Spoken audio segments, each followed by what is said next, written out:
È vero che noi in questo periodo dovremmo pensare anche a un piccolo aumento, che si attesta intorno al 4, al 5%, 6%.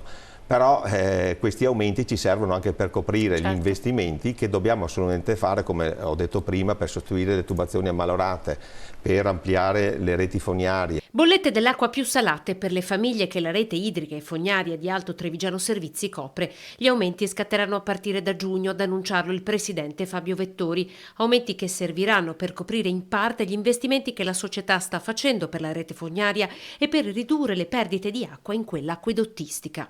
Noi sostituiamo circa 60 km di rete acquedottistica all'anno, che sembrano pochi su 4.800, però purtroppo un chilometro di rete acquedottistica costa circa 300.000 euro.